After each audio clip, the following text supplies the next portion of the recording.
नमस्कार, बेबाक हरियाणा पर आपका स्वागत है। और इस समय की सबसे बड़ी खबर किसानों के लिए खुशखबरी। जी हां, हरियाणा प्रदेश में किसानों की गेहूं की बिक्री 20 अप्रैल से शुरू हो जाएगी और सरकार 20 अप्रैल से खरीद कार्य करने शुरू जा रही है।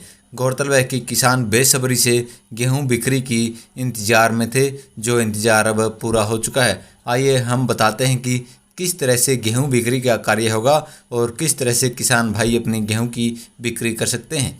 अतिरिक्त मुख्य सचिव पी.के. दास ने कहा कि कोरोना से बचाव के मद्देनज़र इस बार सामान्य अनाज मंडियों के साथ साथ अतिरिक्त खरीद केंद्र बनाए गए हैं, जिनमें 20 अप्रैल से गेहूं की खरीद कार्य शुरू हो जानी है। उन्होंने कहा कि जिन केंद्रों पर अभी तक सरसों खरीद का कार्य चल रहा है, उसे भी गेहूं खरीद के साथ साथ चालू रखा जाएगा, यानी कि गेहूं और सरसों दोनों खरीदी जाएंगी।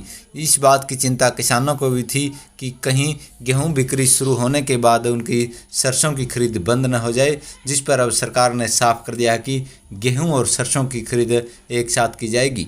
उन्होंने कहा कि मेरी फसल मेरा ब्यौरा में पंजीकृत किसानों को SMS व फ़ोन के माध्यम से उनकी फसल निर्धारित दिन खरीद केंद्र पर लाने के संबंध में सूचित किया जा रहा है। मुख्यालय द्वारा प्रयास किया जा रहा है कि किसान द्वारा फसल निकालना सुनिश्चित होने के बाद ही किसानों को मंडी में फसल लाने के लिए कहा जाए। उन्होंने कहा कि सरसों खरीद के लिए किसानों को फ़ोन के माध्यम से सूचना देकर मंडियों में बुलाने का सफल प्रयोग पहली बार किया गया है और इसमें किसानों ने पूरा अनुशासन भी दिखाया है। इसी तर्ज पर गेहूं की खरीद भी सुचारू रूप से तरीके से संपन्न करवाई जाएगी। उन्होंने कहा कि इस बार प्रदेश में 1800 खरीद केंद्र बनाए गए हैं, जिनके माध्यम से प्रतिदिन लगभग 4.5 लाख टन गेहूं की खरीद की जाएगी। इसी प्रकार प्रदेश भर के किसानों की गेहूं खरीदने का कार्य अगले 15 दिनों में पूरा कर लिया जाएगा।